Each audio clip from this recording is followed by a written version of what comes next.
কেউ যদি বলে কুল হু আল্লাহু আহাদ, এরকম কথা বলে না দেশে? কুল হু আল্লাহু আহাদ কোথায় পেলেন আপনি? এখানে ওয়ার উপরে জবর আছে। কুল হু আল্লাহু আহাদ। আল্লাহু সামাদ বলে, সামাদ মানে যার অভাব আছে।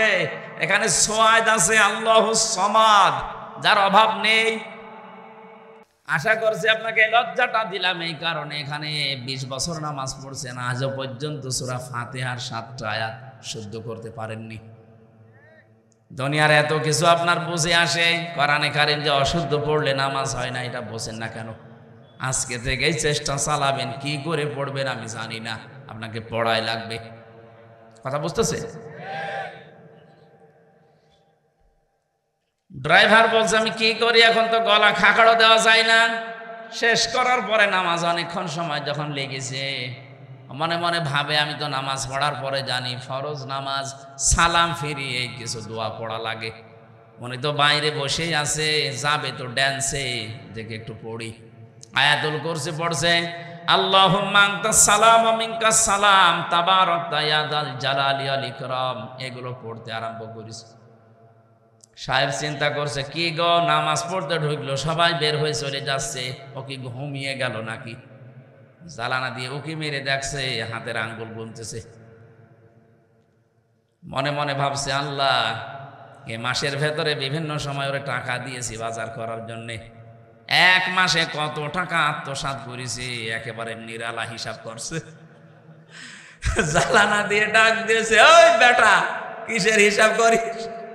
স্যার হিসাব না, তাহলে কর। আমি নামাজের পরে জিকির করছি আল্লাহর নামে। ও, ধারণাটা ভুল হয়ে গেল। কি এত দেরি করো, বাইরে যাবা না, আমার দেরি হয়ে যায়, তাড়াতাড়ি বের হও।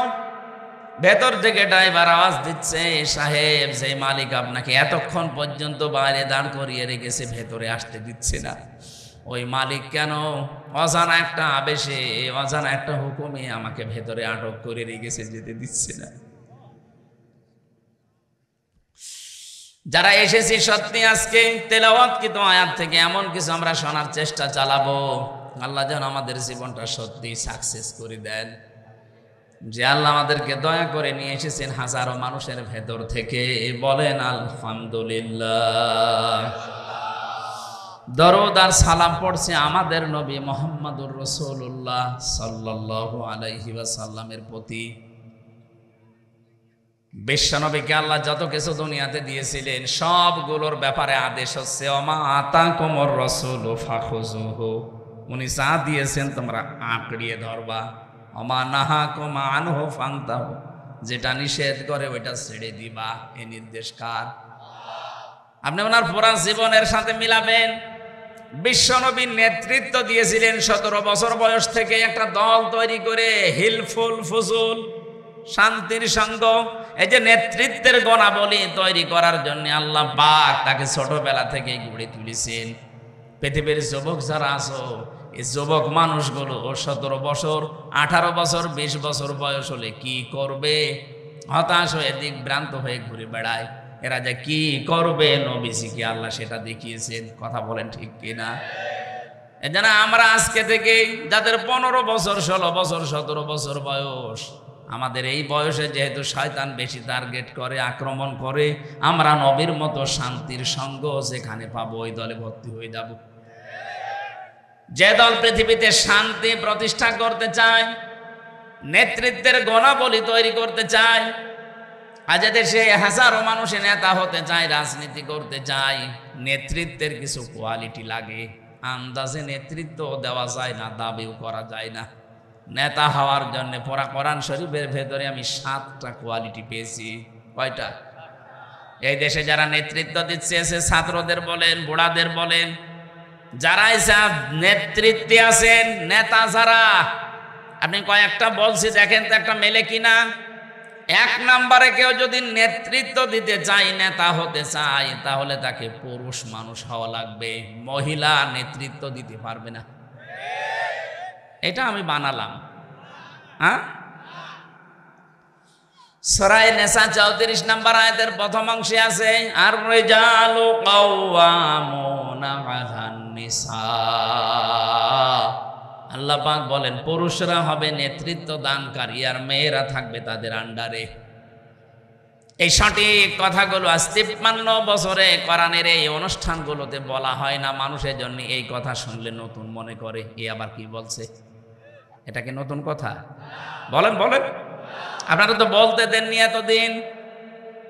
এটা না বলতে বলতে নেতৃত্বের এই জায়গাগুলোতে তাকান, আমরা হয়েছি যোগালি আর ওরা রাজমিস্ত্রি।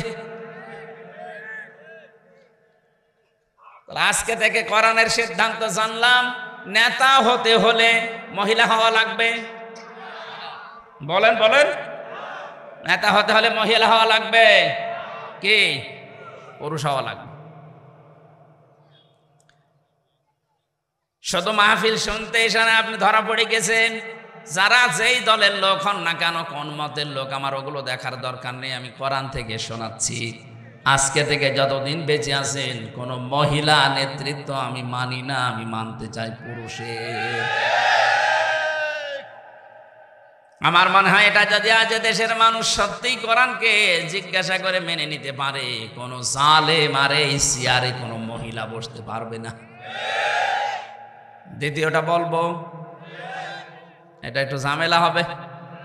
সূরা বাকারা প্রথম নাম্বার পারা 18 নাম্বার পৃষ্ঠা 4 নাম্বার লাইনের 124 নাম্বার আয়াতে আছে, ওয়া ইযিবতালা ইব্রাহিমা রাব্বুহু বিকালিমাতিন ফাতাম্মাহুন্না।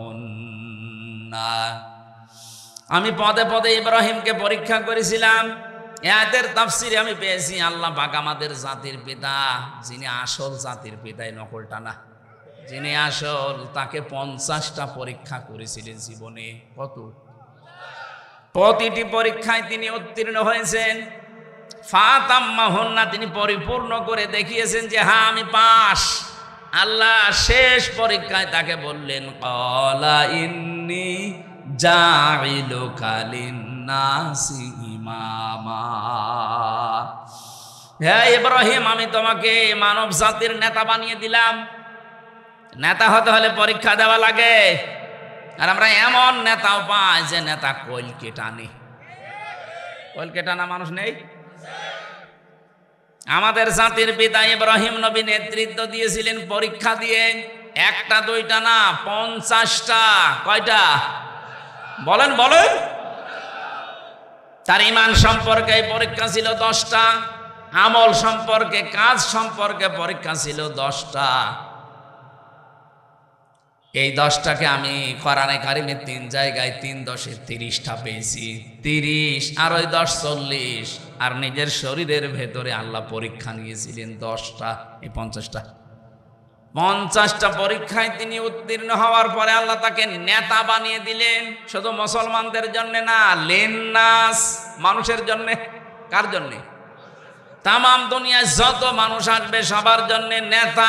ইব্রাহিম আলাইহিস সালাম উনি সঙ্গে সঙ্গে বলেছিলেন, ক্বালা ওয়া মিন যুররিয়াতি, হে আল্লাহ, নেতা হওয়া, নেতৃত্ব দেওয়া, এটা কি শুধু আমি পেলাম নাকি আমার সন্তানাদি যারা আসবে তারাও পাবে? আল্লাহ সঙ্গে সঙ্গে জবাব দিয়েছেন, ক্বালা লা ইয়ানালু আহদিজ জালিমিন।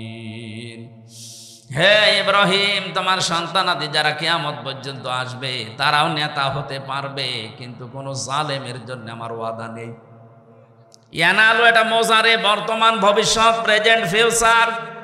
কোন জালেমের জন্য, জালেম না জালিমিন, বহু বচন দিয়েছেন। কোন জালেমের সাথে আমার ওয়াদা নেই যে তারা নেতৃত্ব দিতে পারবে।